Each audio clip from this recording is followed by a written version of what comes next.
Hello everyone, this is Anshuman, your host for today, and we have with us a very prestigious guest, Professor Dr. Shashikala Gurpur, Director of SLS Pune, Dean Faculty of Law at Symbiosis International, and Jean Monnet Chair Professor.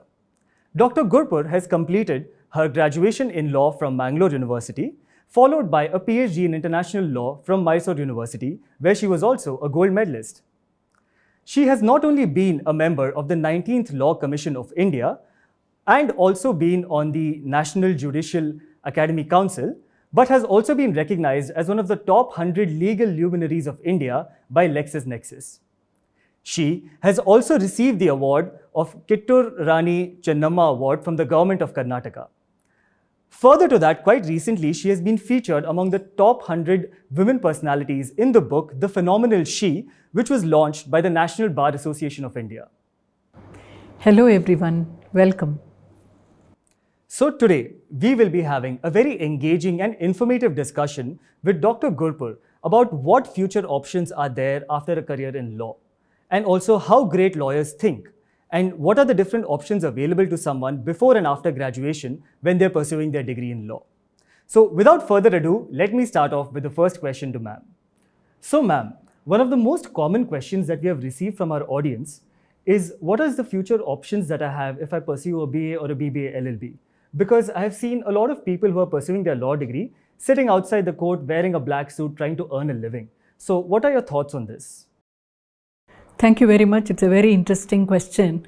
The audience have rightfully asked that question because our country has got about 1,500 plus law schools, and yearly we get in our entrance examination, including Symbiosis or which is named as SLAT, and the law school entrance exam named CLAT, and then some of the universities also factor in the international examination of LSAT.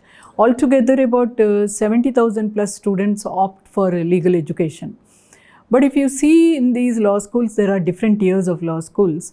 As National Bar Council of India, way back in 2010, in its curriculum development report, lamented that there are 3 or 4 different tiers of law schools in terms of facilities, compliance with the BCI regulations, and quality. That is a truth that we have. So, from that point of view, the question of whether every student who comes out of every law school will get plush placements or will end up as a litigation lawyer or end up in prestigious law firms or eventually become judge, the answer is each case study is different. Each student is different. Absolutely. Each one's life journey is different, capability is different. How they invest their time in the law school also matters. Therefore, your question on BA, LLB, BBA, LLB students, whether all of them will end up as people waiting for their fortune to blossom in the court premises, answer is no. But those who wait for their fortunes to blossom in the court premises without much brief in their hand need not be also seen as losers. Because I have many cases, my own first batch student in Mangalore, he used to be training himself as a student with the lead criminal lawyer of the city, and by the time he finished his degree, the criminal lawyer invited him to use his office, but he used that office barely for 6 months. He opened his own office, but when he opened his own office, he didn't have briefs. He used to solicit clients in the court premises, and initially, first brief, till you get the first brief, this grind is always there. It's a formative process. One should not see it as frustration or defeat or a kind of what you call as a loss. It's a learning process for them. Yes, legendary advocate, late Jethmalani, who was our professor emeritus, who was one person institutionalizing poly roles, like as a parliamentarian, as a nominated member of Rajya Sabha, as an interlocutor in Kashmir, as a crusader against emergency, name it and he had it. But Jethmalani sir in his autobiography writes about the way in which he was sitting in the refugee camps and writing applications and ecking a humble pie of 30 rupees a day. And then he was able to, because he was qualified in the British India, in the Pakistan Sindh province, he had to qualify in Bombay. And he was a great orator, so he started teaching in government college. And later on, you know that Jethmalani per hour would have charged anything between 20 lakhs to 40 lakhs. So our profession is like that. If you want to be a litigation lawyer, sir used to say, it's like tapasya. You have to be prepared to be hungry, you have to prepare to miss your sleep and just focus on bettering your skills and talent. And this court grind or this kind of a court waiting is part of that process. So one should see it as a kind of, with respect, with awe, and with the deep appreciation for the steadfastness of those people who are prepared to undergo this kind of humiliation in the premises of the court, this kind of wrong vibes about themselves that may send out. But these are the persistent people who may make it big also, who may not make it big until they find the right mentor. Sir used to say that the difference between me and another person with my situation who didn't make it big is that I used every opportunity to the hilt. I used my every case as a brand building, image building opportunity. I gave my 100%, worked hard, innovated my own techniques of winning the case and litigation strategies. So this is the fate and this is the path and the journey that every litigation lawyer has to look forward to, and the pressure and trials that you have to endure to. There is no miracle, in our profession there's nothing like that, because if you look back, sir used to say this in some of his induction lectures, if you look back at the evolution of our profession, what is this gown meant for? The gown always had a pocket at the back, and a lawyer is not supposed to expect any remuneration. That was the era where lawyers were looked up to as the defenders of truth and justice. So even in the biblical context we have stories, even in Indian context, and advocate or Arabian Nights, we have cultures which are replete with examples of lawyers being public service people without expecting much in return and defending the cause of justice and truth, and thereby saving someone from gallows, from humiliation, from getting killed by stoning to death. So this is how our profession stands. So today's law graduates who are BA LLB or BBA LLB or BCom LLB go through the same grind as far as LLB is concerned, because there is a structured curriculum from Bar Council of India which provides for a regular degree with a certain number of courses and an honors degree with 8 courses added on to it. But the basic process in the first and second year will be qualifying for their integrated degrees first part. And that one, if you see, BA degree and BCom degree and BBA LLB degree as pre-law part of the training are qualifying students with some additional skills or unique skill sets. For example, I don't mean to say this is hard and fast rule. Students who take BA LLB normally are those students who have lot of inclination towards public law and towards constitution, towards administrative law, towards civil services, towards governance, towards policy research. On the other hand, students with BBA LLB have also gone into it when they shifted their interest or discovered something about themselves in the 5-year tenure of the law school. But generally, in litigation field, there is no difference. Maybe I will make a better lawyer to draft your contract or to give you insights on how to structure your business or defend your business if I am a BBA LLB. That may be a little advantage, but as far as a lawyer's role is concerned, both degrees do not make a difference if you are getting into those kinds of careers. So we have careers also. We have careers which are broadly classified into court-based careers, where your BA, BBA, BCom, LLB does not, your prefix doesn't make any difference. It's about how you go through your mentoring process, make use of your internships, and you set those goals. So if you don't want to be a lawyer waiting without briefs for years and years, solution number 1, identify what do you like, who you are, what are the opportunities that you have, and the right kind of law school to train that. Suppose you go to a law school which does not have a way of mentoring you through the faculty, through the professionals, the syllabus is not seriously delivered because of limitations, infrastructure limitation, good faculty, good lab preparing for the 21st century in terms of technological skills, good placement cell, then don't choose such a law school. If you cannot afford such a good law school, because good quality always costs money, there are banks through which loans are available. If you cannot do that also, then you work hard, try your luck at a better law school, maybe by taking a couple of entrance examinations for first or second time. You will improve your score, go through the proper orientation and coaching. So that's one. Second, some of our law schools, which are top 10 law schools in the country, we have gone through a kind of systematic training towards the fag end of Dr. Menon's life in 2019, who was a pioneer of National Law School movement, about how to reduce the gap between college and profession. We call it as profession, sir called it as practice ready lawyers. I prefer to describe it as profession ready lawyers, because ours is not only practice, we have other avenues like corporate, NGO, academics. So profession ready lawyers, if a law school wants to create, then the skilling should start from day one. So every assignment can be designed like that, every assessment can be designed like that. There could be very well structured skilled programs which are mapped against the competencies required in versatile law careers, and then can be imparted with a bunch of resource persons ranging from the court to the profession to the bureaucracy and senior teachers. So if you don't want to be one of those lawyers who does not want that kind of long waiting period to turn the chrysalis into butterfly to be a competent lawyer, then choose a good law school, know who you are and set a proper goal, work towards that goal, not wasting any time in the law school, and whatever time is available, invest on your professional skill building by getting into a mentorship and internship. And then there are other secrets, like for example, identifying what your interest is, what you are good at, and where the opportunities are. So finding an opportunity is not possible for you as a student. That's why choose a law school which has got a strong human capital. What is that? I mean, you may go to a law school which is charging only 2,000 rupees fees, but it is situated in a state university.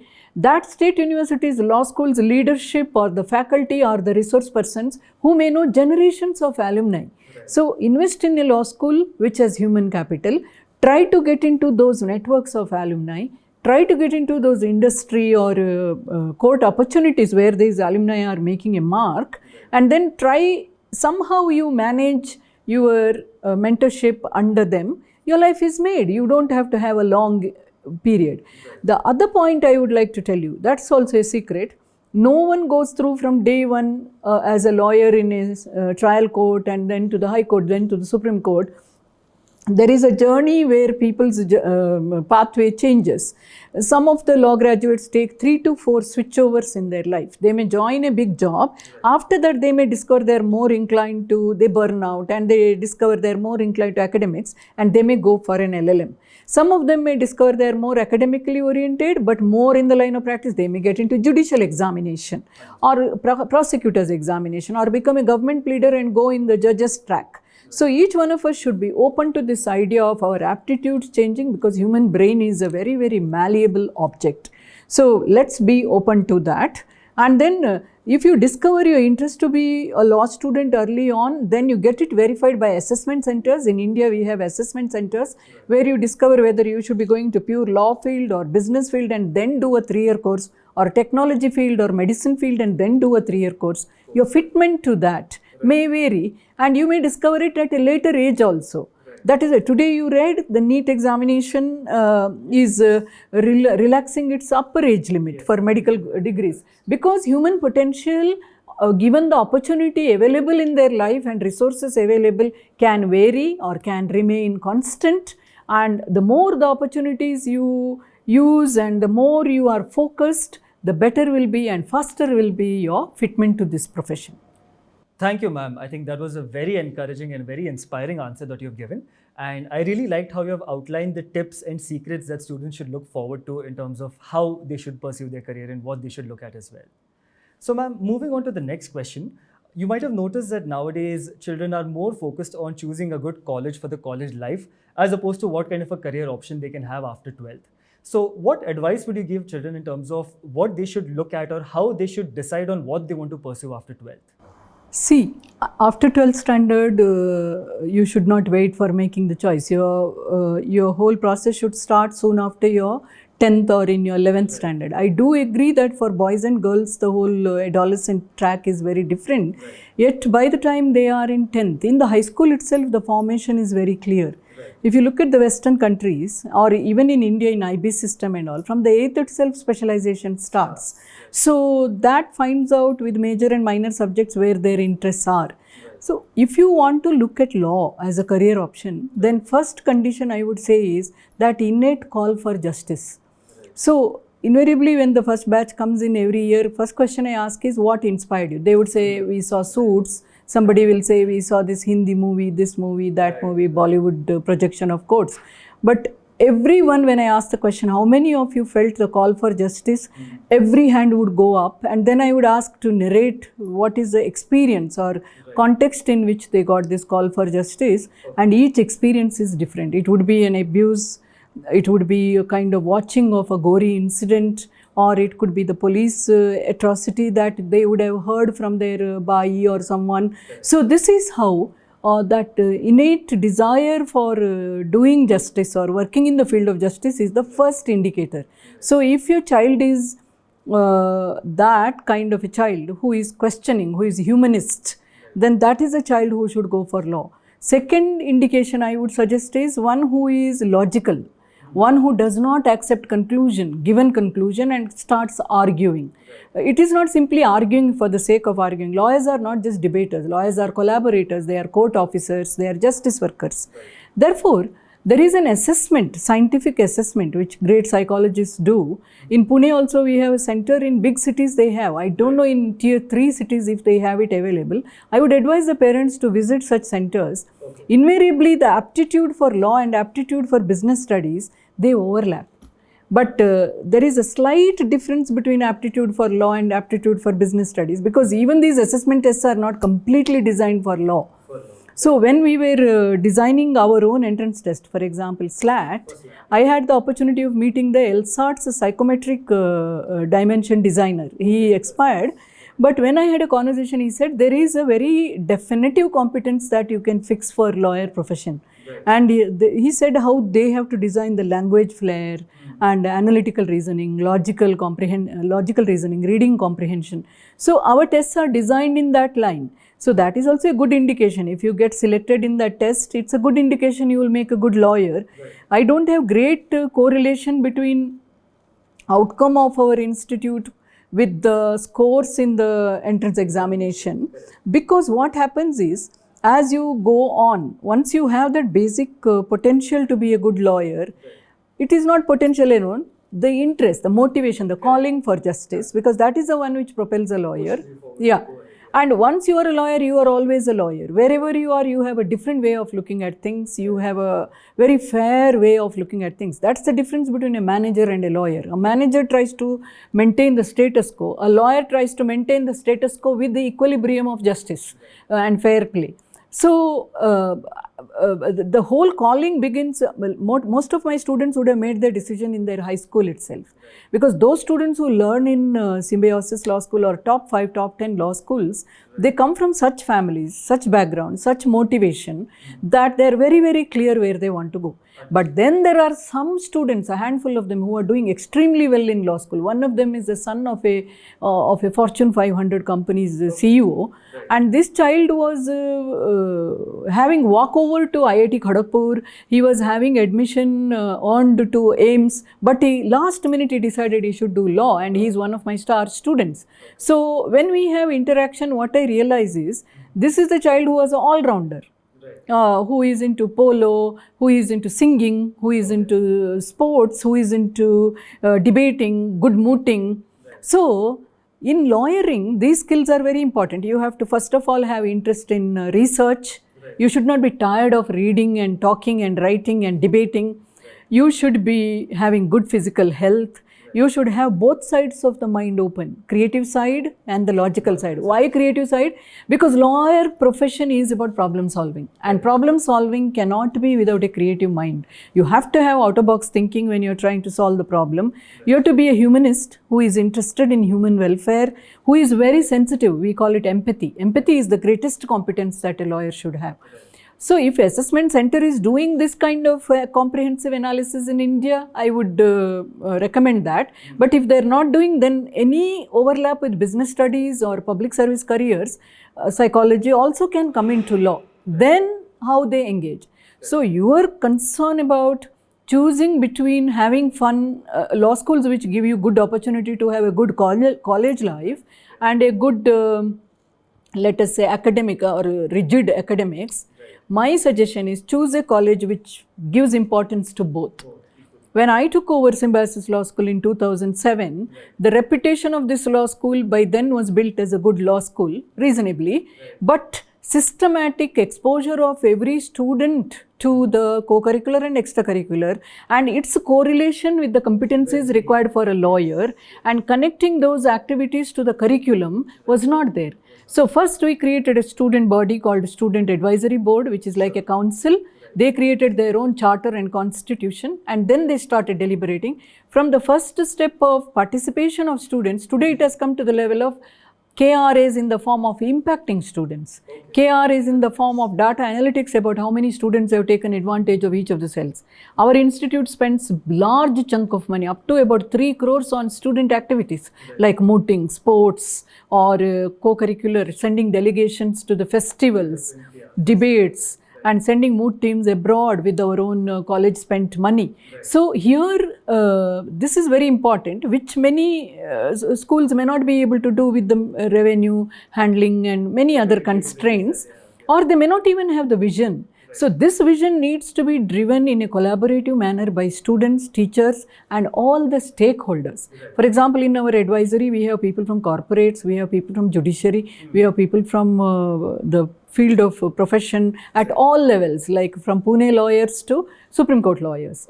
So, and international collaborations which are 60 plus. So any law school we have in the private sphere like Jindal Law School and others, which has got a leadership which believes in merit, which has got a leadership which believes in hallmarks of quality, which consists of good quality faculty, good learning environment, student-centric quality initiatives, looking at evolving every student as a comprehensively skilled lawyer and a person who defends the cause of justice, whether it is in the corporate sector or in the court or in policy research. So this should be the versatile building of that individual, and community service because our profession, 50% about our profession is about public service. Right. Another 50% is how we suit ourselves, our knowledge and skills into that. Right. So if a law school has all these with good library, with good technology, with good e-resources, then that law school will ensure with fun, seriousness of your complete making as an advocate. Right. Yeah. Absolutely. So I think that was a perfect answer. So students out there who are looking to pursue a degree in law, don't be put off by the struggle that you have to go through here. Just like ma'am said right now, it's equally important to have fun because that is what shapes you as a lawyer in the future as well. So thank you, ma'am. I think that. See, for example, I want to build on this point. There are many students of ours who came here and met. Right. Came here and met, became friends, then got married. That is one side, like building a social capital. Right. But what is most interesting is 3 or 4 of them would have discovered their deep relationship to make a partnership. Right. They would have started their own law firm, or they would have networked wherever they are. Suppose a SIMBI alumna has got a case in Chennai, let us say. Then he will connect to, or she will connect to her peer group in Chennai, and they will do. And college facilitates this kind of network. So we believe in the principle of human development in service of justice. So this development is not just when you are a student in the law school, beyond law school also how you can. Even today, per day I send at least 3 to 4 opportunities for new careers or new openings in the government and private sector to every alumna. So this service continues, and then between alumni also bond is formed. Right. Now we are looking at Global Alumna Initiative, and we have got a group in New York which supports all the newcomers to New York University and the Bay Area, wherever the premier law schools are, right. And then to present them for the examination, to get them internship opportunities. Okay. One of my alumnus was clerking with the Supreme Court judges. He went to New York University. Now there we have tied him up with the United Nations permanent representative. He is earning a little money and getting his internship, and our connect in the World Bank we have connected, and he is connecting many others, and he is encouraging our junior students to intern with him.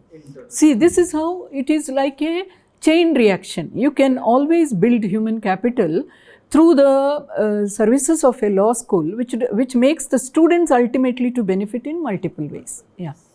So ma'am, another question that we have seen coming a lot from our audience is, with the changing times, there are such a vast number of options in terms of what career people can pursue. Right? And people get very concerned that if I choose this career option now, is it something which I'll regret in the future, or what is the right step I should take?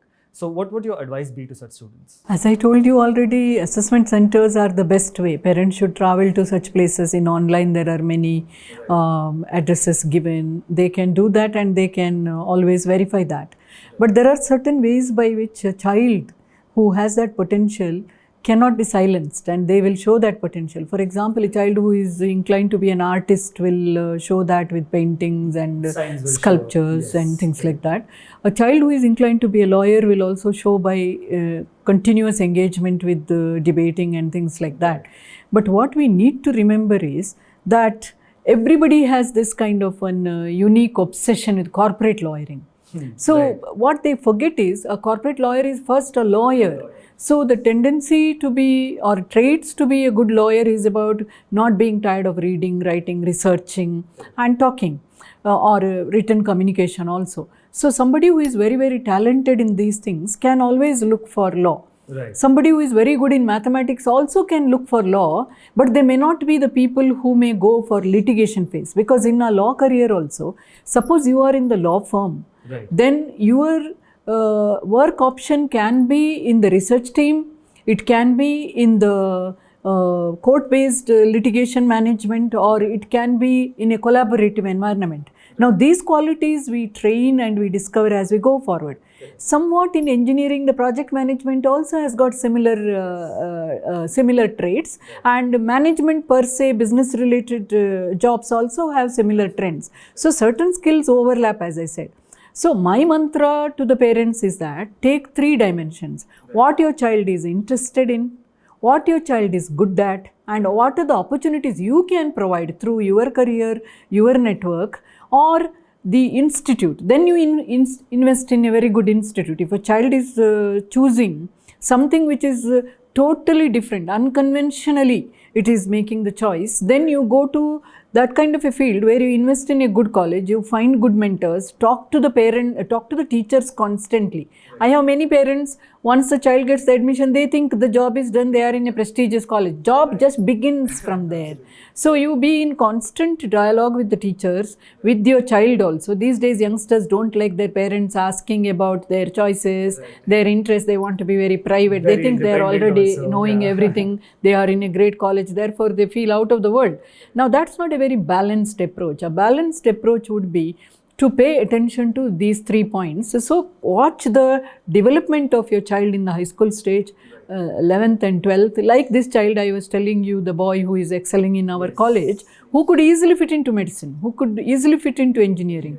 Earlier also, in my beginning of the career also, in Mangalore, in a small city, I had a student who had qualified into state medical examination in top 5, engineering top 5. He chose law because they had lot of lands, and today he is youngest bar association president, bar council president, state bar council president at the age of 32, and he opened his office everywhere, right from district court to Supreme Court, coming from agricultural family. So first generation lawyer. Right. So one can show those potential evolving from the beginning itself, or in the middle, or given the right environment. If this seeds falls on a good ground, it can evolve into a tree much earlier than others, like a hybrid tree. So that hybridization process is something that happens in a good college with the right kind of peer support, with the human capital, with the alumni support, with the teachers engaging, provided the parents handhold this process of making the right choice.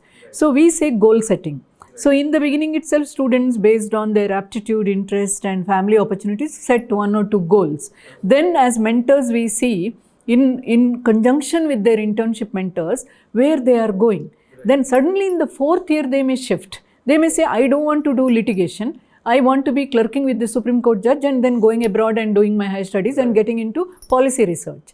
Or somebody who is from family of lawyers, doesn't want to practice in the Mofusil court, Taluka place, but wants that family firm to be taken to Supreme Court level.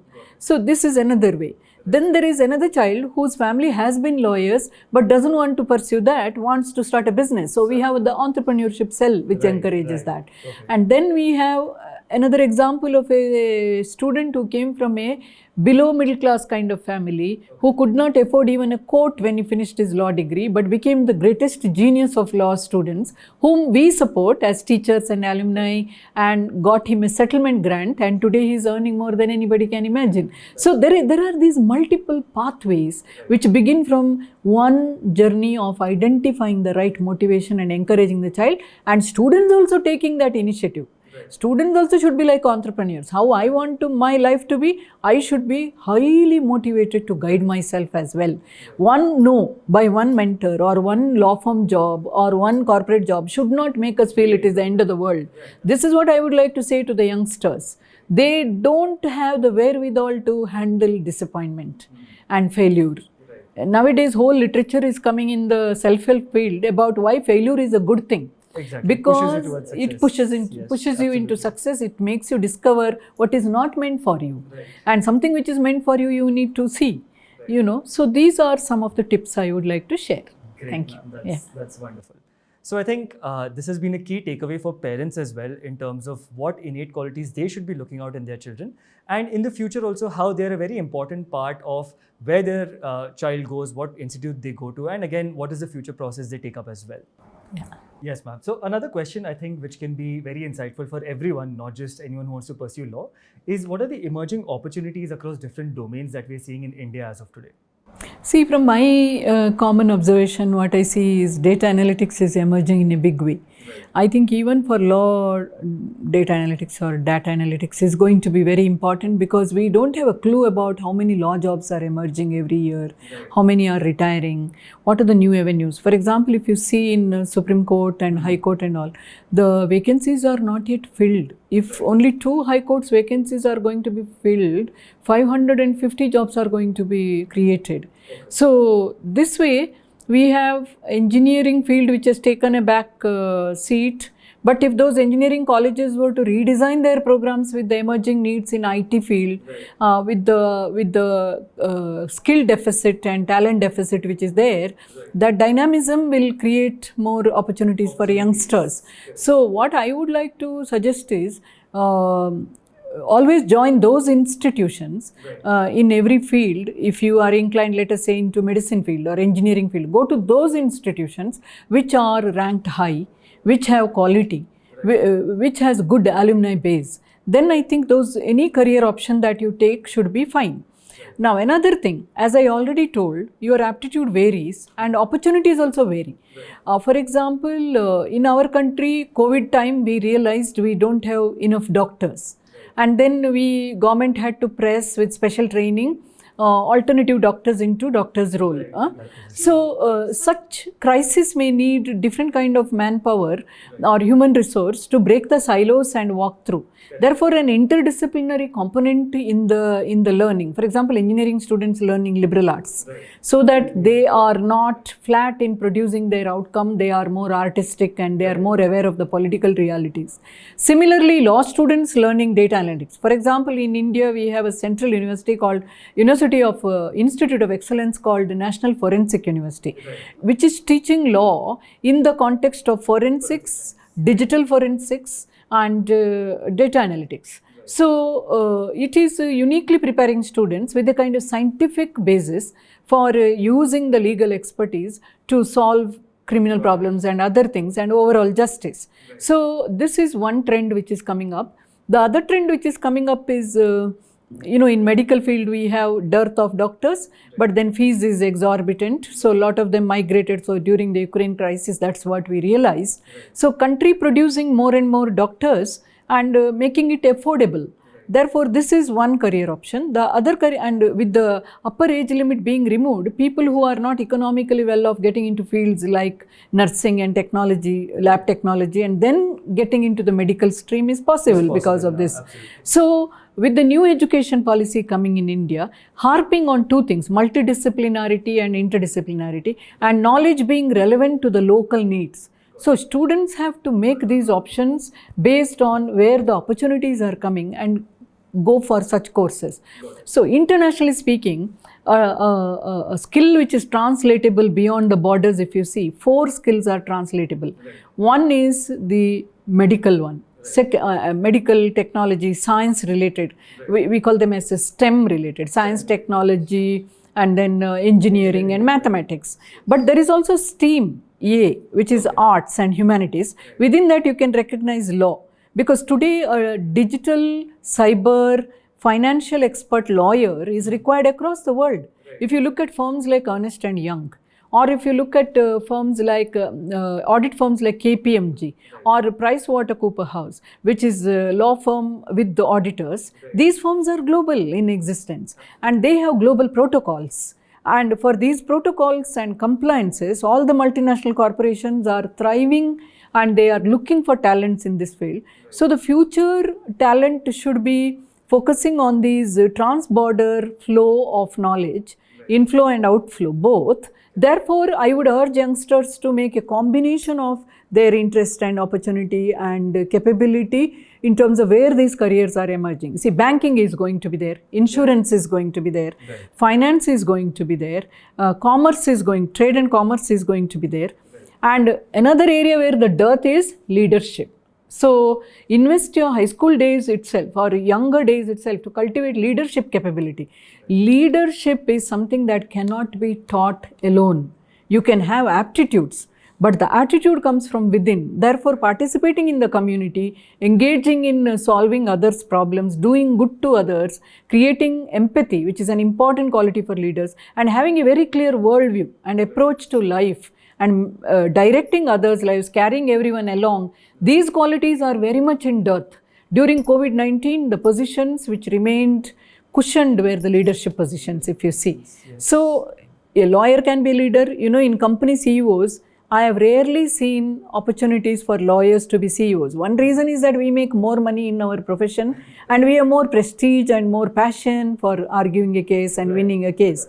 But the other reason is that even the corporate and business sector needs to look at different talents. Time was there when CEOs only came from sales and marketing area, because CEO was supposed to sell the company, be the face of the company, etc. Today the thing has changed. Today finance people are becoming more and more CEOs because they are able to predict the future of the organization and they are able to guide the sustainability and strategic interests. So I would say that leadership is one quality that needs to be part and parcel of one's orientation. Therefore, look for career opportunities in terms of always reaching that A level, means a top class level where the vacancy is bound to be there no matter what option you have taken. If you are doing anything, I remember Sanjeev Kapoor ji, who was our parent and now he's our catering school's distinguished professor, chair professor. He was telling how his parents opposed. In his 12th, he was having so much marks, he could have qualified to be a doctor. But he wanted to be a chef. His parents opposed. But finally, his dad came to his rescue saying, if you want to choose this unconventional line, but you become a number one, then it's okay. Then it's fine. So, anything that we look at in terms of options of careers, in terms of upcoming career options with the globalizing world, where trans-border flow of capital, people and ideas is the occurrence, and India has younger population of 65% and world is aging. So, options are going to be a plenty where translatable skills of technology, finance, banking, insurance, arts and humanities in the form of law, psychology and medical and engineering are going to be there. This is how I would summarize. Great, ma'am. Thank you so much. I think that helps not just students, but even me or people who are watching this video as well. Yeah, so thank you so much for that. Welcome. Well, before we conclude today's wonderful discussion, I have one request for ma'am on behalf of the audience. If you can tell us about your success mantra. My success mantra is find an opportunity in every difficulty and convert every adversity into advantage. Thank you. Well, I'm sure we have all heard of the saying, great minds speak great thoughts. And today we have all had the fortune of seeing that in person. Thank you so much, ma'am, for sharing your knowledge, wisdom and experiences with us. I am your host, Anshuman Dhanorkar, signing off. Take care, be motivated and focus on the key takeaways from today's discussion. Thank you.